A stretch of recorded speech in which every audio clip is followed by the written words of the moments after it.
Anna has been in a psychiatric hospital for 11 months, trying to recover from the tragic death of her mother and her own suicide attempt. Soon she returns home. And that's when the first blow occurs. There is now another woman living in the house. Her name is Rachel, who was once their mother's caregiver. Now she is their father's new wife. Anna rushes to the boathouse, which has been rebuilt as if nothing has happened. That's where Alex, her sister, shows up. Alex resents her for not answering her letters. Anna swears that she has not received any letters. After lunch, Rachel tries to find common ground with Anna. She notices that the slate board on which she and her sister used to draw is no longer in the house. She goes up to the attic. Among the dust and boxes she finds pictures and a bell. She leaves it by the bed. In the night, the burned figure of her mother slowly creeps out of the darkness. Anna wakes up terrified. Then Alex returns. She's back from the party. The next day, Rachel is already openly demonstrating her power. She says coldly, "You, unlike your sister, have taken me calmly. But you'll have to get over it. I'm no match for anyone." The sisters walk to the lake, trying to get back to normal for a moment. Matt, Anna's boyfriend, swims up to them. Alex leaves the two of them alone. Matt apologizes for his antics at the party. Then he tries to tell her one truth. Matt claims he followed her that fateful night and witnessed what really happened to her mother. But he doesn't have time to finish. Rachel suddenly appears from around the corner, thanks him for the groceries with a strained smile, and politely escorts the guy out. That same evening, Anna's father, writer Stephen Ivers, is told the news by a friend. There's a dinner party on Friday. The dinner will be attended by respected figures of literature, so everything must be perfect. But in the meantime, Anna has other things on her mind. She hears the bell ringing again. The sound comes from the boathouse. The girl goes there, and freeze with horror. Her dead mother stands before her. A burned body, a bell on her wrist, and a terrible scream. Killer. The ghost points upward, as if he wants to show her something.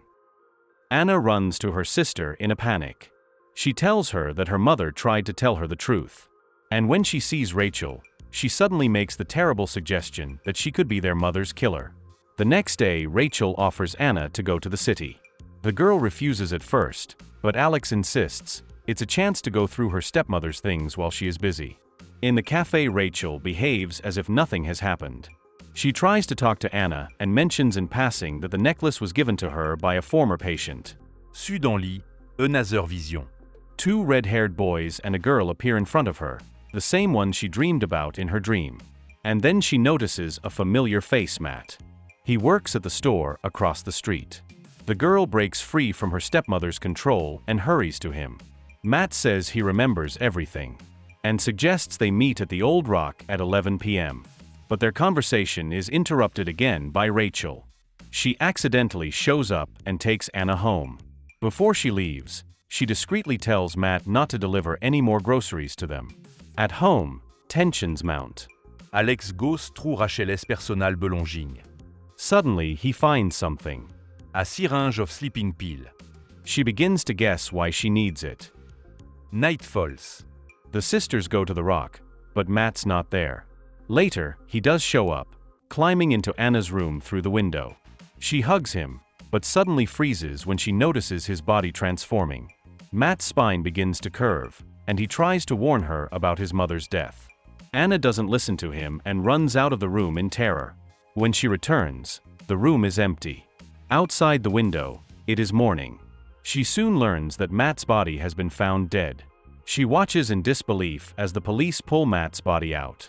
Anna tells her father in shock, "He and I had arranged to meet that night, and Rachel overheard it in the store." But Stephen, exhausted by his daughter's constant suspicions, loses patience. Enough. It's not Rachel's fault. Et déclaré. Anna shares her suspicions with Alex. Unlike her father, her sister believes her. The situation becomes more and more disturbing by the minute.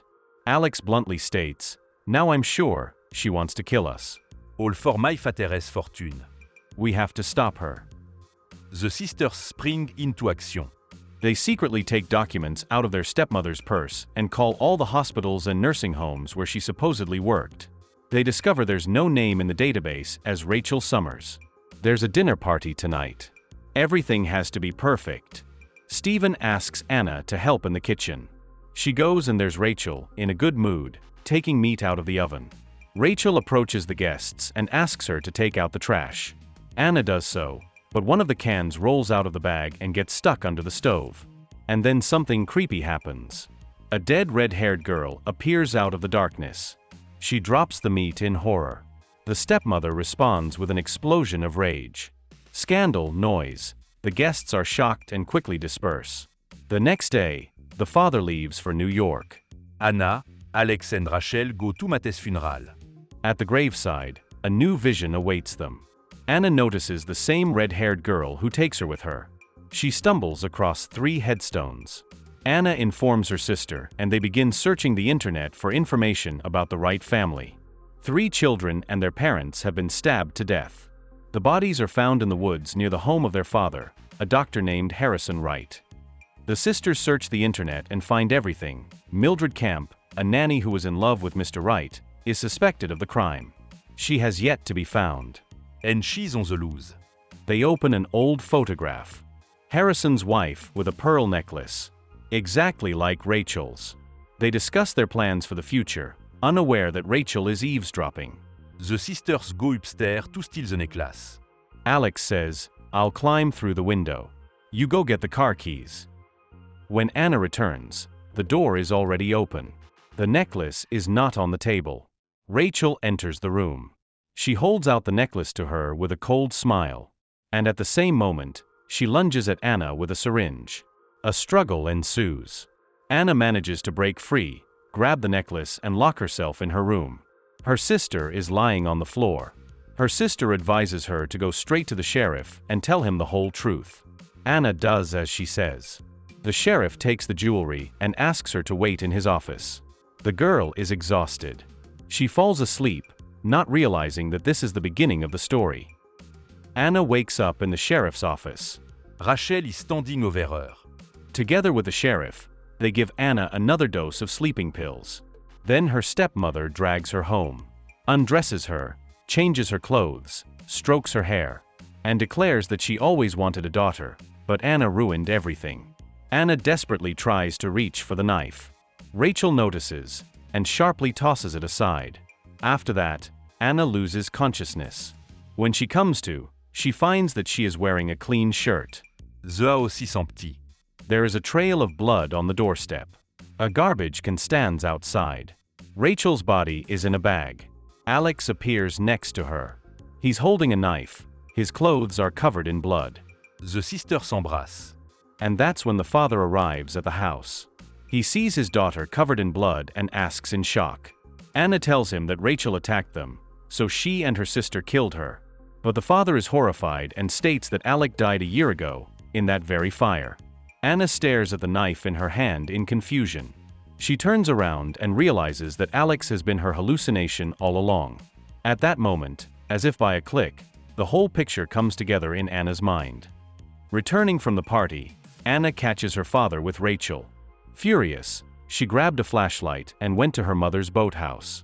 There was a tank of gasoline standing there. She opened the faucet, about to set it all on fire, and suddenly Alex shows up after the party.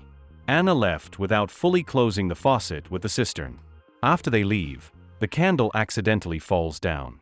And when Alex returns to his mom's house and opens the door, there is an explosion.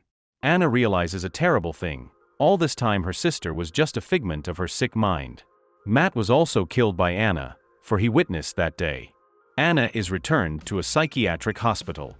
Her father talks to the sheriff. He's puzzled that Rachel's name doesn't match any of the paperwork. Not on her driver's license, not on her medical records.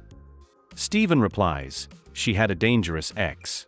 She changed her name to get away. But the sheriff is left with one last question. Why did Anna mistake her for Mildred Camp's killer? We find the answer in the final scene. Anna is back in the ward, calmly cutting Rachel's face out of the family photo.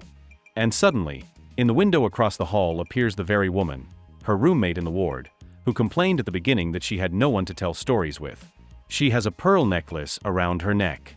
She smiles and closes the door. Her name is Mildred Camp. If you want to see more videos like this, Don't forget to subscribe and like the channel. See you soon.